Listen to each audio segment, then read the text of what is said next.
Sadi Zayin Amid Aleph at the bottom of the mission, 97A4. Amana, Bein Min Eretz and Bein Hanasuin, Mocheres Shelo Beis Din.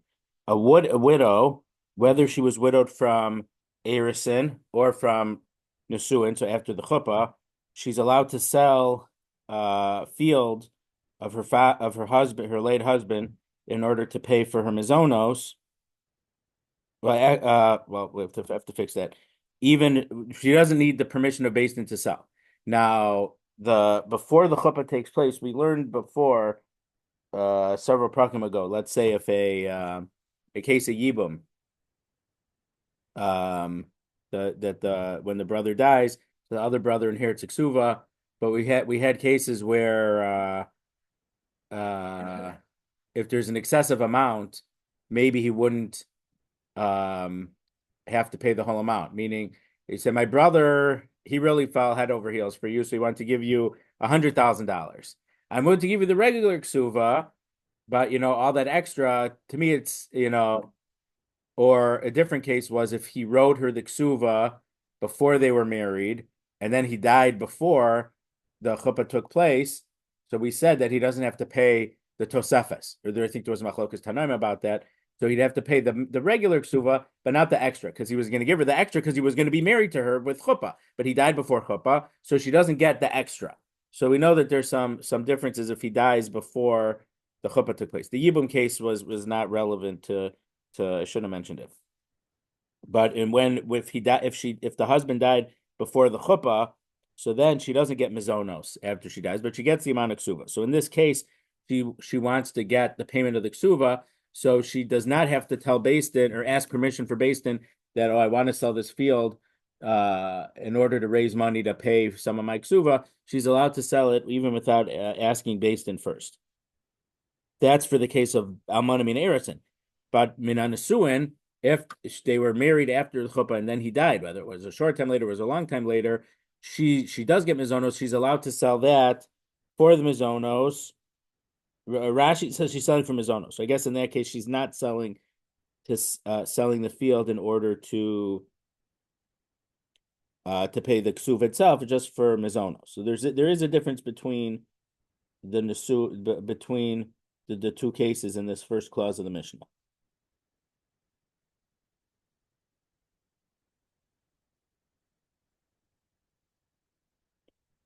Rabbi Shimon Omer min hanasun macher shula bebeis din.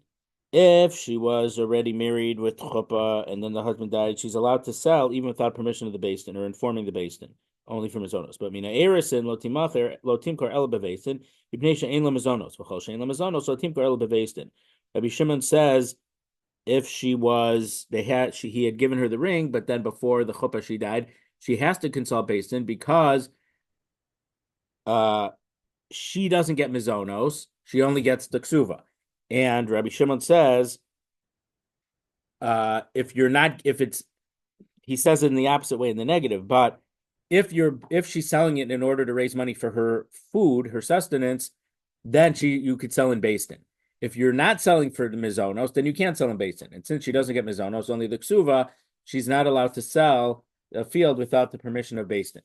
In case whatever, there's just a couple of reasons. One reason might be in case the field was also encumbered to someone else later, so she might have to seize it from. Well, no, she has it. There might be a lien against it, but even though it's in the husband's permit rishus, whatever, that might be a reason why you would think she might have to consult Beis Din before she sells the field. But part of the takanas chachamim for the mezonos, she's allowed to for mezonos she's allowed to sell it even without asking Beis Din permission. Gemara. We understand why the widow from after Nisuin is allowed to sell the field without consulting Beis Din, because all she's doing it is to get money for her food. And we turn to Tzadi Zayin Amid Beis Elamina Eris in my time. Why do the Chachamim hold that she's allowed to sell to get the value of her ksuva without consulting Beis Din? Rashi says, how come any other debtor against a person or against an estate, you have to go to Beis Din first? Why is she different, this widow from Erison, that she does not have, according to Chachamim, that she doesn't have to go to Beis Din first? Amar Ula mishum china. Ula says because of china. We saw this before in Daf Pei Daled Amar Aleph. So Rashi says there and here also that if it would be difficult for women to get a ksuva payment, they may not agree to get married. So we're making it easier for her to get the ksuva so that women will have a favorable impression about the marriage process, that if their husband would die or get divorced, she'd be able to get her ksuva.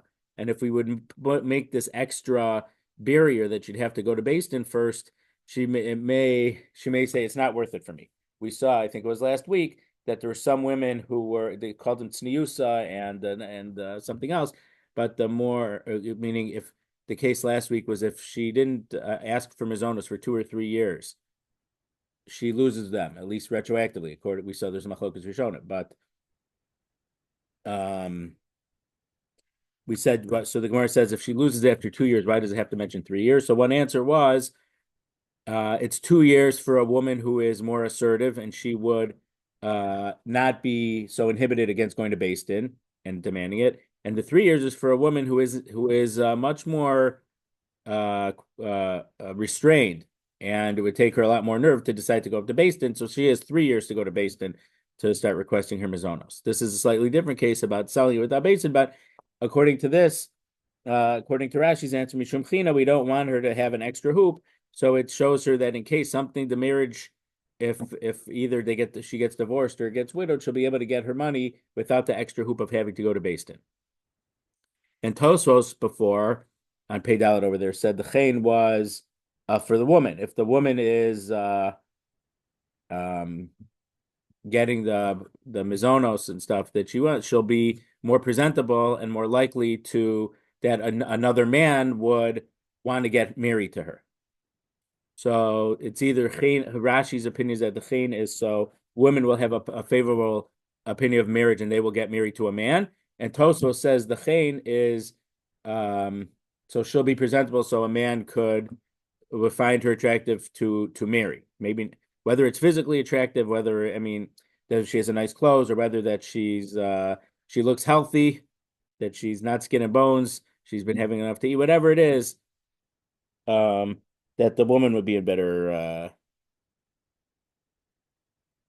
Rabbi Yochanan Amar, so that was Ula's answer. Rabbi Yochanan gives a different answer. Because a man doesn't want his wife that she has to kind of get embarrassed a little bit to have to go to Beis Din. So Rabbi Yochanan saying is that the almana from Erison is allowed to, because of that, the almana from Erison is allowed to sell the field to get her ksuva without having to go to Beis Din. So even though this is said about a wife, we're saying this even in regard to an arusa. He died before they had the chuppah, but still. So my benayu, what's the difference, practical difference between Ula's answer and Rabbi Yochanan's answer? Ikabenayu grusha. If she's trying to get her, she's trying to collect her ksuva from a divorce, but her husband's still alive. Lamad amar mishum china grushanami ba'yichein. If the reason is like Ula is that chen, and I guess this works out a little bit better according to Rashi, that she'll have a positive attitude towards marriage process. So even the case where she was divorced, if she's more easily able to collect her ksuva, she'll have a more positive view of the marriage process, of the marriage institution, and she'll get married, and women in general will get married. So even though she's divorced now, she still needs chen because she could get married again, or tell other people that even though this didn't work out for me, but I was able to get the money that was promised me in the star, so she's not discouraging someone else from getting married. But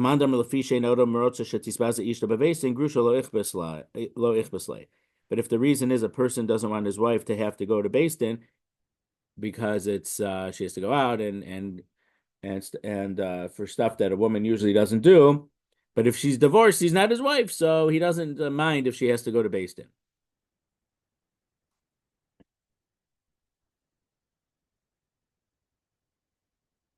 Now, I don't exactly understand what's going on here because the Gemara is talking about an almana. And right now we're saying the difference is if she's divorced. Are we talking about if she's divorced from if she's divorced from Kiddushin before the chuppah, she's not he's alive. She can't sell his field. How's she going to sell his field? He's alive. And obviously, if she would try to sell his field, it's like me trying to sell your house. It's not my house. I can't sell it. Mela, when they're divorced, when she gets widowed, even if so, it goes to the estate. So even though she's not the beneficiary of the estate, but she has rights. The Ksuva gives her rights to that estate, so she has rights. So I guess there's a difference between Ula and Rabbi Yochanan. It just doesn't apply in this particular Mishnah. Oh.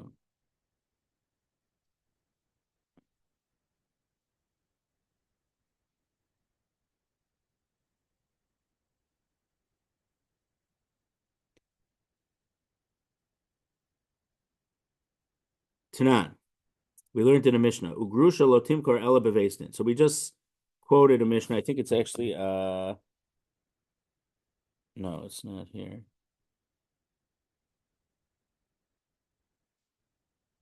Yeah, we're gonna see this Mishnah. It's a few lines down. I mean, half the Amud lower. It's at the end of the next Mishnah that we'll get to in a few minutes. So we learned in a Mishnah just lower down.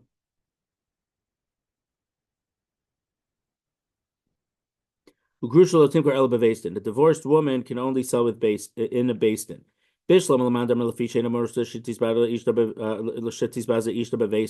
We understand according to Rabbi Yochanan's opinion that a man doesn't want his wife that she has to be embarrassed a little bit to go to Beis Din.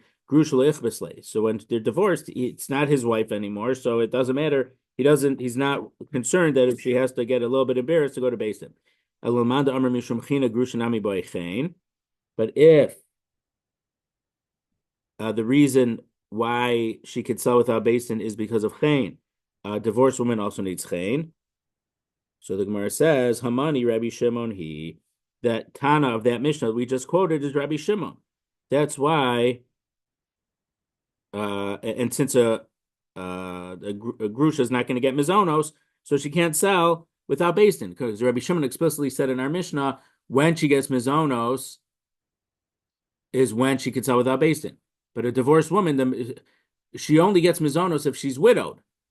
She gets upkeep from the estate, from rights of her ksuva from the later takana.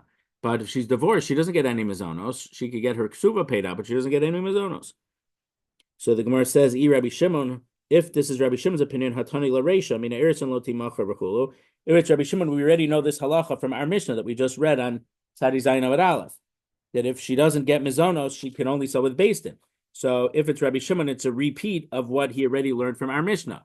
Okay, true, it's a separate case, Grusha, but because he told us the general rule, we could easily understand that in the case of a divorced woman, she doesn't have mezonos, so therefore she can only sell in Beis Din. So the Gemara answers, Mao the same almanamina erison who delonafish la dida, delonafish chen dida, avagruta delonafish chen dida, emati chen. I would have thought that a widow from Erison is a case where she doesn't need extra chen. So from this,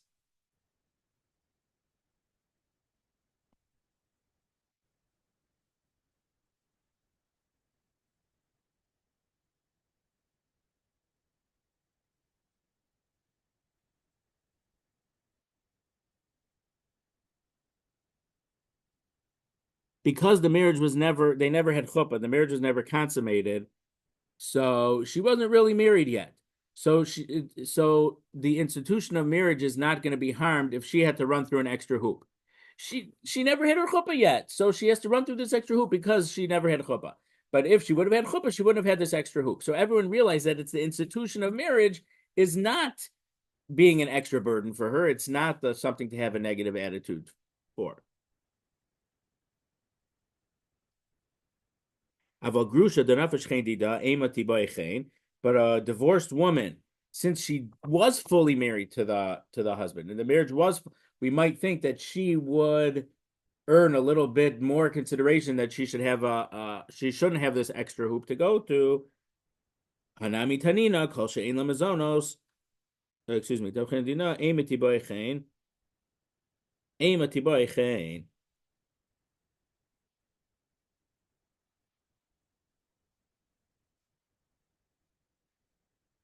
I might think that the divorced woman also needs chen, and therefore Rabbi Shimon would be lenient and say that she's allowed to sell the field without to get her ksuva without having to go to Beis Din. So therefore, he has to explicitly say that no, even a grusha, uh, since she's not get since she doesn't get mezonos on the full ksuva, she could only sell it in Beis Din. Now again, I'm not sure how she would be able to sell it without being divorced. Now Tosos explains it a little different.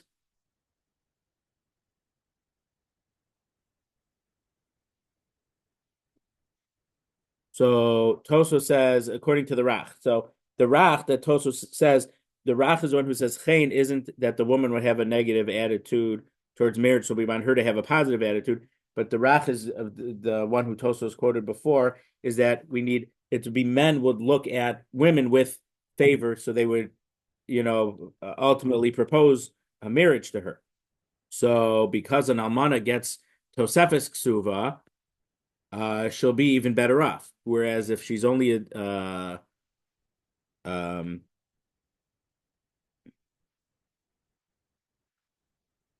oh, I'm reading from the wrong part. That's from earlier. But that Tosos, the second part says something interesting that that a divorced woman needs extra chen more than a widow. So what's the pshat? The pshat is he's saying exactly the reason. I think the chinuch mentions it for why in Parshas Emor why a Kohen is not allowed to marry a divorced woman, but a regular Kohen is allowed to marry a widow because if a Kohen was married to someone who's divorced, sometimes the new husband, the Kohen, might think, I wonder what my wife's first husband is thinking right now, or whatever, because he's alive. Whereas if she's widowed, he's not going to have those type of thoughts. So I guess another way of saying it is that the chinuch is saying is that if she'd be married to a grusha, to a divorced woman, it might sometimes these thoughts might intrude on him and take away from some of his kavana that he needs to have when he's bringing karbanos. Because a very important part of karbanos is when you're offering it up on behalf of the person who needs the kapara, you have to have the right kavana, and if you don't have the right kavana, that person's not gonna the korban isn't gonna affect the atonement that the guy needs. So being married to a widow would be less distracting. These extraneous thoughts would be less likely to occur than if he married a divorcee. So that's a way that we could explain it. So this Gemara would be, so what the Gemara is saying right here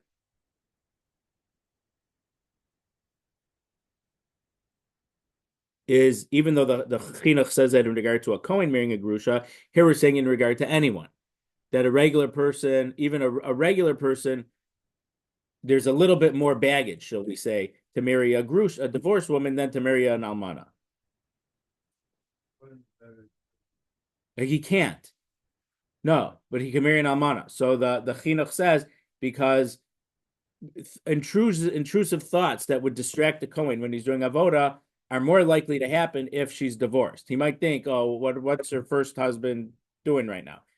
Her ex-husband doing it now. But for an almana, for a widow, he won't have these thoughts. That's why the Kohen is allowed to marry an almana. So the Gemara here seems to apply it, and Tosfos in the second answer is saying to apply it even for a regular Kohen. Even a regular person who's not a Kohen. To marry a grusha, there's a little bit extra baggage, so therefore we should make it a little easier for her. So, and according to the second answer in Tosfos, he's holding like Rashi, that it's that the woman would have. No, it's still about the husband, that a husband should find her more desirable. So I guess to make it easier for her to collect what's hers, it'll be easier for her to have money to to have shelter and food and clothes to be presentable in order that another man will propose to her and she could get remarried.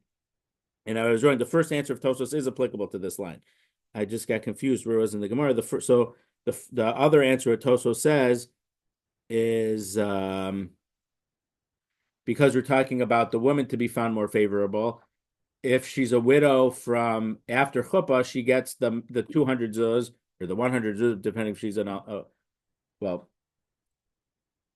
let's assume it's the 200 zuz plus tosefes. If the husband gave her extra to the minimum, she has more money. Whereas if she was an almana from nisuin, as I mentioned a few minutes ago, tosefes doesn't kick in until the chuppah actually takes place. So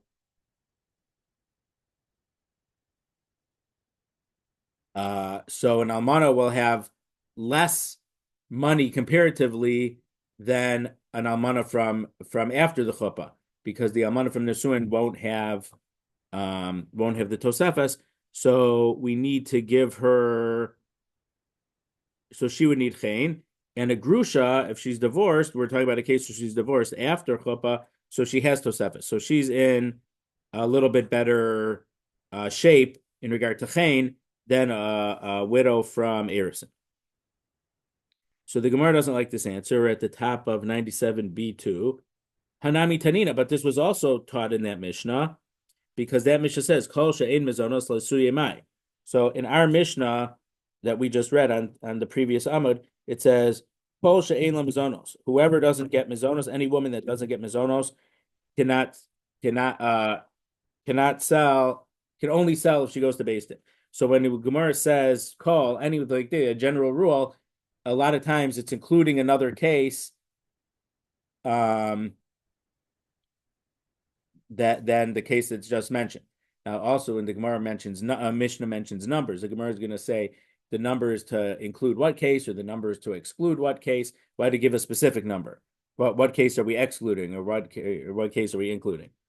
So l'suyemai, what is Rabbi Shimon in our Mishnah, the last line in our Mishnah, coming to include? Lav l'suye grusha, isn't it coming to include a case of a divorced woman that she's not allowed to sell unless she goes to Beis Din?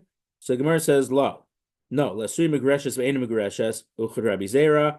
It's including a case of a woman who is suffik divorced, suffik not divorced, according to Rabbi Zera, and we saw this opinion of Rabbi Zera before. The Amar Rabbi Zera, because Rabbi Zera said, when the Chachamim said that it's a suffix if she's divorced. It's literally she's divorced and not divorced. So that was like a case where he threw it to her in the public area, and it's a suffix if it's closer to her or closer to him.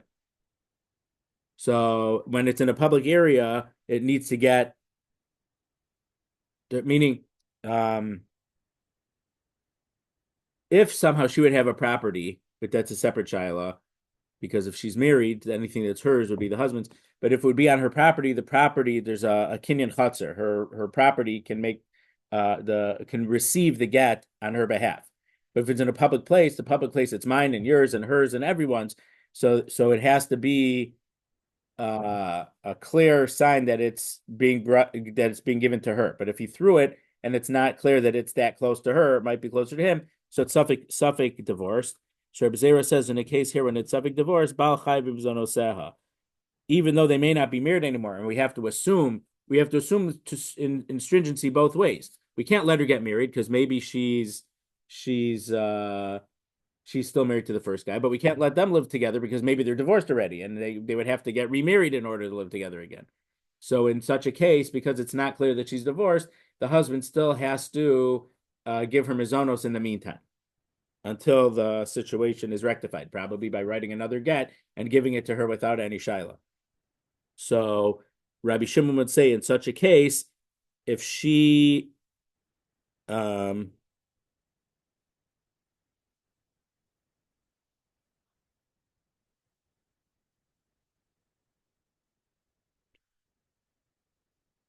so the Baal Chai B'Mizonoseh, the husband has to give her mizonos, but if he would die afterwards without the resolving the issue, they died in this state. If he died in the state of suffix, she would no longer receive mezonos.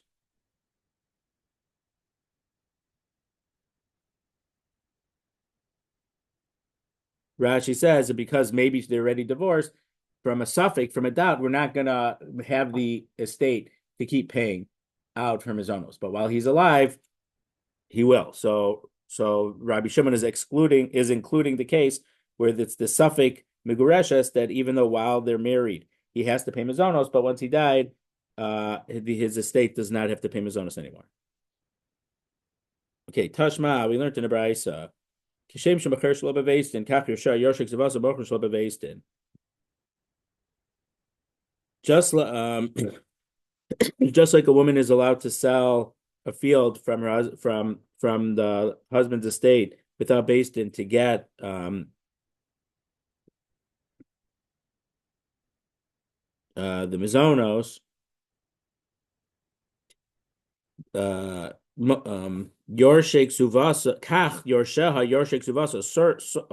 Also, her heirs, the ones who are going to inherit her ksuva, Mochrim Shloba Basin, they're also allowed to sell a field of his without going to Basin first. So we understand, according to Rabbi Yochanan's explanation, that if the reason that we don't have to go to Beis Din is because the person doesn't want his wife to have to go through the embarrassment of going to Beis Din,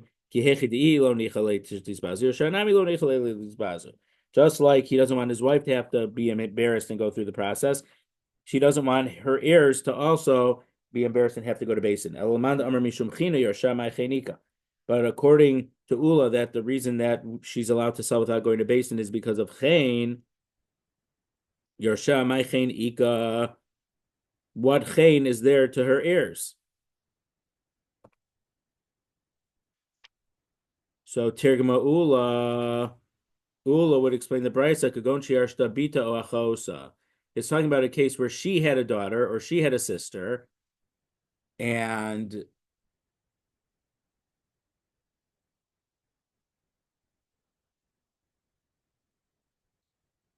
if they're so let's say according to Rashi's opinion, the chain that we need is for the women would have a positive opinion of the institution of marriage. They're single, they're available, and so if they, even though no one's arguing that they're the heirs of this woman, if they would have to go to Beis Din in order to sell the field, they would have a negative attitude towards marriage, even though this wasn't their marriage, but because of their mother or their sister's marriage, they have to go through this hoop of going to Beis Din. It would sour them on the idea of institution of marriage. So therefore, they need it too. How would Tosas explain it? It's not as simple, but well, it's not so bad because according to Tosos, if she's an heiress already, she has some money, she's a better catch to marry.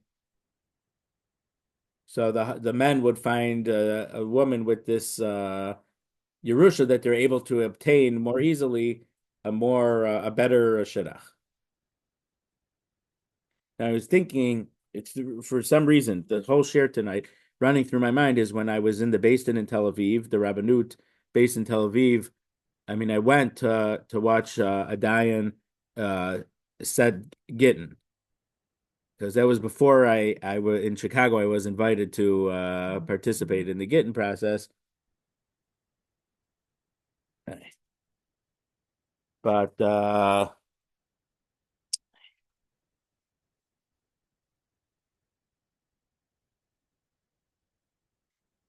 so in there, so many people wait in line. It's almost, I don't know, Lahavdil in the Soviet Union, you had to wait in lines for everything. You saw a line, people would start joining the line and then find out later what they're waiting for. Oh, pots are coming today. Oh, clothes are coming today. Okay, so you saw a line. So in our case, in more recent, so in Israel with the Rabbanut, there's a lot of things you need. Like any Yerusha that takes place, you need a dayan to sign up. The dayan doesn't necessarily. It's the policy. So they tell them go to room 302 and get the dayan tonight. So people they're used to the bureaucracy. They barge in and say sign this, and then some of them realize there's other proceedings going on because the dayan is waiting to forget, and some of them were embarrassed and apologetic when it happened. But those people who would burst in like that, they wouldn't. That's not who I guess Rabbi Yochanan is talking about. They're not We don't want the women to have to be embarrassed to go out. But now the women go out and they're on the street. They're not mostly in the house all day. So we see that I mean, but the halacha wouldn't change, even though that changed. It's a fact change about the society. But that keeps coming through my mind about the people waiting in base, coming to the basin to get their forms filled out and this and that, the bureaucracy. I don't know.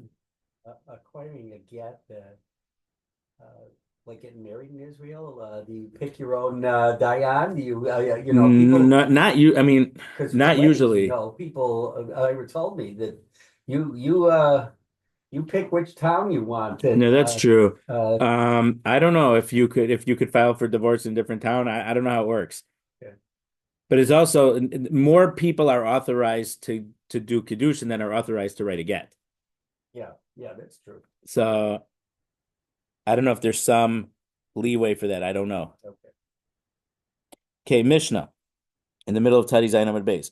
Marcha ksuvasa o miksasa. If she sold her ksuva or part of it. So this is a case where it's like a futures contract. Someone is willing to pay her a little bit of money in case the husband dies first or divorce her, and instead of her possibly getting money if that event takes place, someone's giving her now. Like Lahavdil, some people have been going around for 15, 20 years trying to buy life insurance policies from elderly people, saying, we'll give you this much cash now, and you know you're going to have this cash, and when you die, if it might be 10 years later or 15 years later, we're going to be holding the bag that we paid you out now, and we'll get your policy when you die. But you could get this cash now. We're willing to give this to you now. And they're risking how long are they going to be without the money if the person dies, lo aleinu soon, they're going to make more money because they were only out of the money a little bit of time before the insurance policy paid out.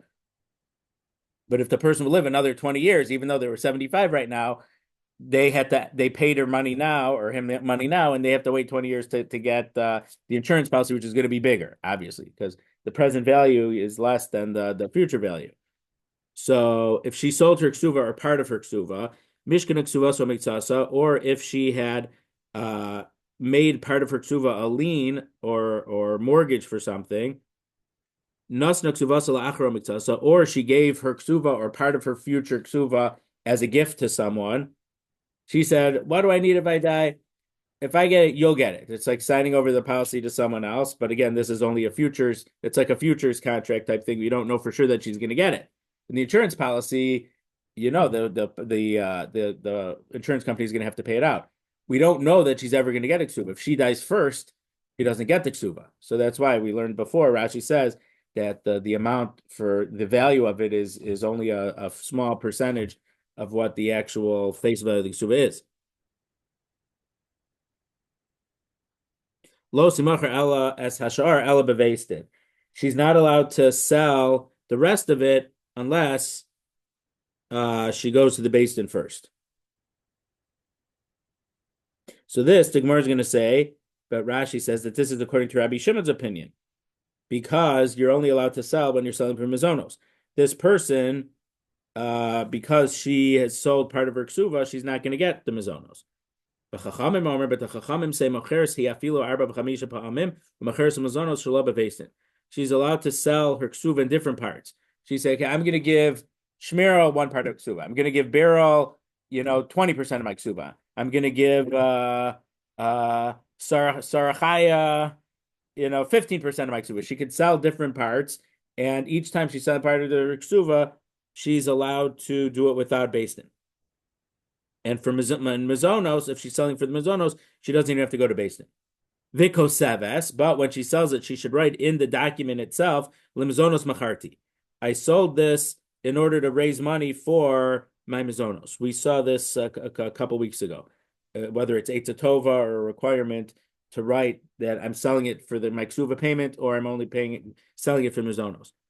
Ugrusha lo timkar ela beveis din, and a divorced woman is only allowed to sell in Beis Din. This line of the Gemara we just spoke about a few minutes ago. So the Gemara says, "Masnis and money Rabbi Shimon he." So the first part of our Mishnah, which does not have an author of it doesn't have a Tana's name, that's clearly Rabbi Shimon's opinion.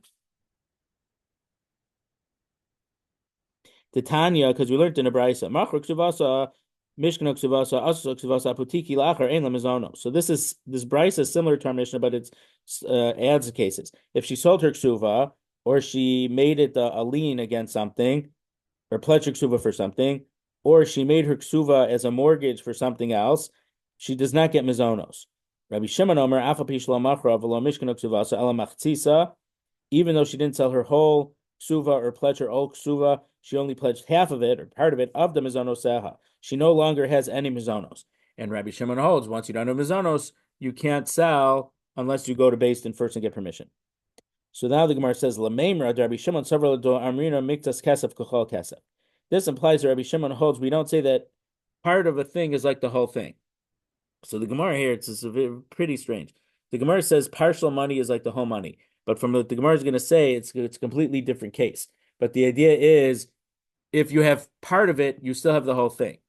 So in this case, since she owns part of the ksuva, let us say that she has the whole ksuva in regard to keeping her mezonos right. Rabbanan Savri, Rabbanan Savri, Amrina Miktas Kesef V'chol Kesef.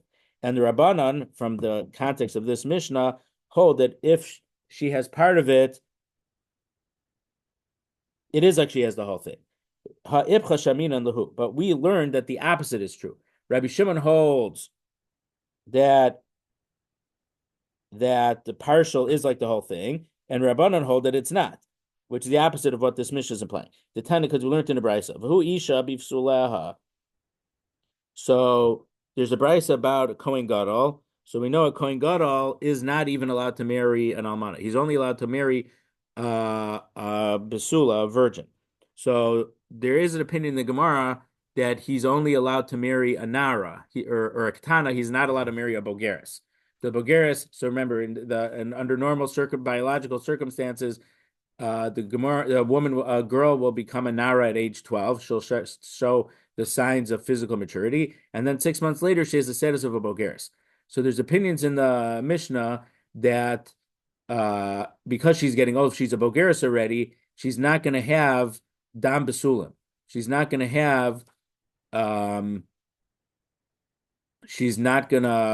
have blood from her hymen being ruptured from her first bia. So there's opinion that a Kohen Gadol can't marry such a Basula. So this Bryce is about this issue. V'hu isha b'fsuleha. So the whole pasuk says that a Kohen Gadol, v'hu isha b'fsuleha yikach. He has to marry a woman who still has her hymen. Prat lebogeres shekala b'suleha. This excludes that a Kohen Gadol is not allowed to marry a bogeres because she doesn't have this virginal blood anymore. Divi Rabbi Meir. This is Rabbi Meir's opinion. Rabbi Elazar of Rabbi Shimon machshirin bevogeres. Rabbi Elazar and Rabbi Shimon allow the Kohen Gadol to marry a bogeres. So what the Gemara is holding is that since the bogeres is gonna have some dam besulim, some blood, but not as much as a katana or a nara. So we see the Rabbi Shimon holds if you have partial, it's as if you have the whole thing. The bogeres, who's still a basula, will still have some blood, so it's as if she's a full basula. So here, how come in our Mishnah, if we said if she sold part of her ksuva, we should say that she still owns her whole ksuva, so that the fact is that when her husband dies, she should still get mezonos. That's what we're saying seems to be inconsistent. So the Gemara says no, it's not based on the svara. Hasa b'krai pligi. In the case of the Kohen Gadol, they're arguing on how to darshan the pasuk. It doesn't matter if the svara is partial as if it's the whole thing, partial blood as if it's full blood. No, they're arguing about a drasha in the pasuk. Rabbi Meir savar basula fila mixos basulim. If it would say if the Rabbi Meir holds, if the Torah just said the word basula, virgin, even if she'd have any aspect of virginity, meaning even if she's a bogeres, so she doesn't have as much blood when a marriage would be consummated. But the pasuk says, biv suleha, with her besulim. So if it would have said besula, that's as long as there's some aspect of besula. Besuleha, her besulim, ad ika kulhu besulim. That means she needs full besulim. So that would be a nara or katana, but not a bogeres. Bifsuleha with the extra base in front of the pasuk b'kedarka in shelo kedarka lo. So bifsuleha actually comes out with one leniency.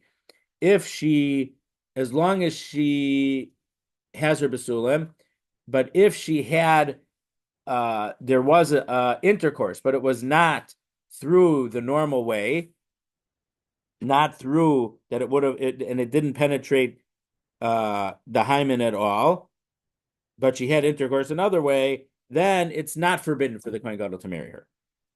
Rabbi Elazar, Rabbi Shimon, and this isn't as, I mean, it's crazy as it sounds, but we learn Rashi and Chumash brings it down in regard to Rivka. That Rivka, it says that Rivka was a basula, and the ish lo yada, and no man knew her. So Rashi says that in those days, the women would engage in not the usual way of bia. So when they get married, they say, "Oh, I'm a basula," but they'd been with other men many times before. So Rashi mentions this idea in regard to Rivka, that Rivka had her virginity and she had never been with a man, even in the other way. Rabbi Lazar, Rabbi Shimon, Rabbi Basula Shlema Mashma. Rabbi Lazar and Rabbi Shimon say, what the Torah would have just said basula, that means she has to be a full basula. Afilu bisuleha, but her basulim, her virginity, afilu mixas basulim, even if she had part of it, meaning she was a bogeres, and she's not going to have as much blood as a katana or a nara. And beef suleha shu kobusuleha kaimin bein gedarka bein shelo gedarka. And the word beef suleha means she has to be a full virgin, that she never had any sexual contact with any man before. So they're not arguing about the svara of partial is like full. It's that halacha has to do with how they darshan the pasuk. Okay, we're on Tzaddik Chesed Aleph now. Hayi Itza, there was a certain woman, the tafsa kasa the chasba b'ksuvasa. She had grabbed a silver cup towards the value of her ksuva from her husband's estate. It was before the husband died, because we learned that you can't claim metaltalin, you can't seize metaltalin after the husband died. So she had it from while he was still alive. It wasn't the full value of her ksuva. Tetava mezone, and she wanted to get money from the estate for her for food. So, but they said because she already took this cup towards payment of her ksuva, once you get payment of your ksuva, you don't get mezonos anymore. So we don't want to pay mezonos. So what's halacha? Ketava asa kamei de Rava. They went to Rava for a din Torah. Amar Lahuli asked me, he told the orphans, meaning the heirs of the man, Zilu havala mezonos. You have to pay her. Leis the chash lahad Rabbi Meir, the Amar lo amrina miktas kasav chal kasa. No one holds of the opinion of Rabbi Shimon, who holds that if there's partial payment as if there's full payment. Even if she received partial and by that she's holding the silver cup, it does not exclude her from getting mezonos. Shalach Rabbi Berei de Rav Yosef. Rabbi, the son of Rav, asked Rav Yosef a following question. If a woman is selling with not based in, does she need to take an oath that I'm allowed to receive this money from the ksuva because I never received anything before, or does she not need to make a shvua? Amar le, so Tibur le hachrazo. Rav Yosef says, well, you should have asked a different question. There are some cases where if you want to sell something, the Beis Din is going to publicly announce it so people will know that something's going on. So why don't you ask a shvua? Why don't you say, does it need to be announced? And Rashi says that if it would need to be announced,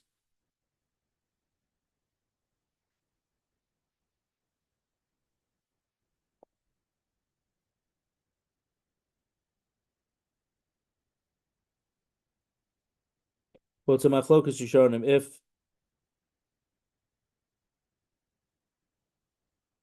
Tosfos says that if you ask about the shvua, it implies that he certainly doesn't need hachraza, because if you need hachraza, you would need shvua also. So according to Rashi, according to Tosfos, if it needs an announcement, she would definitely need to make a shvua also. But I think some Rishonim say the opposite of Tosfos. So Amarle, Rabba answered, Rav Yosef, hachraza lo komi ba'ili. I don't have any question about hachraza. I know she does not need it. The Amar Rab Zera, Amar Rav Nachman, because Rab Zera said the name of Rav Nachman, Almana shashama la'atzma. If a woman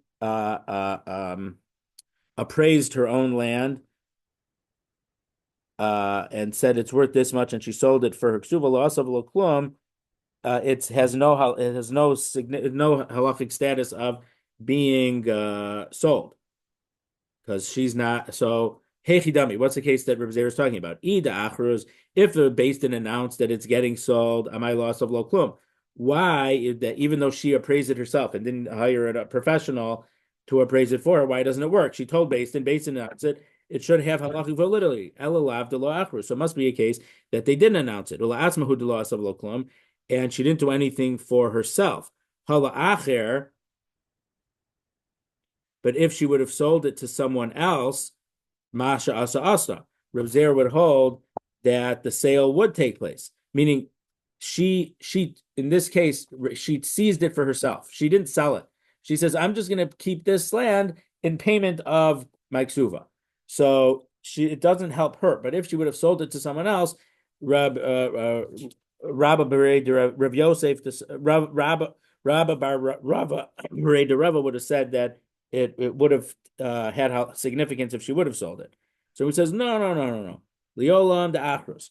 No, he's taking about a case where the Beis Din did announce that the land was going to be sold. The Amrila Man Shamlach, and when we said who made the appraisal for you, Kihai is like the following case. Dahu Gavra Dafkidu Gabe Kista Diasmi. There's a certain man who food for the orphans, a guy had died, and the food for this guy's kids was deposited by him.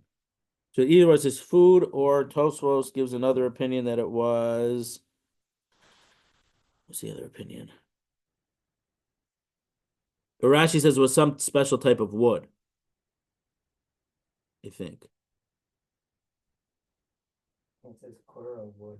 Yeah, I don't know what it is, but some type of wood. Yeah, in the Old French is called coral, and I guess it's called. There was some type of special wood. Now, this guy who died owed this guy money. So the guy who had the food or this wood said, "This is worth $400. He owed me $400. I'm going to keep the food or the wood, and I'll write off the loan. I'll consider it paid off." Iyakar. Then the value of the wood or the food went up in value. Kambashismeya went 50% up. Now it's worth 600, not just 400. Also came to Rav Ami.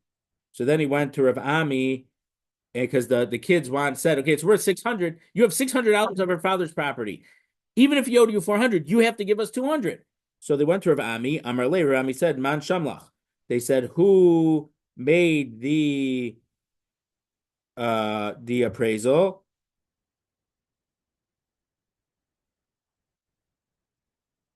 So you're not allowed to make an appraisal for yourself.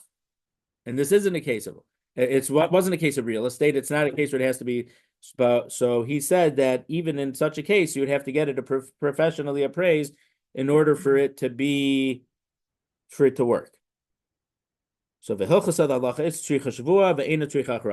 if she's gonna take or sell a piece of land for her ksuva, she needs to make an oath that she didn't receive payment for the ksuva yet, and then she's able to take it. And to sell land for this does not require an announcement by Beis Din. Okay, I have to stop here. I think it's a little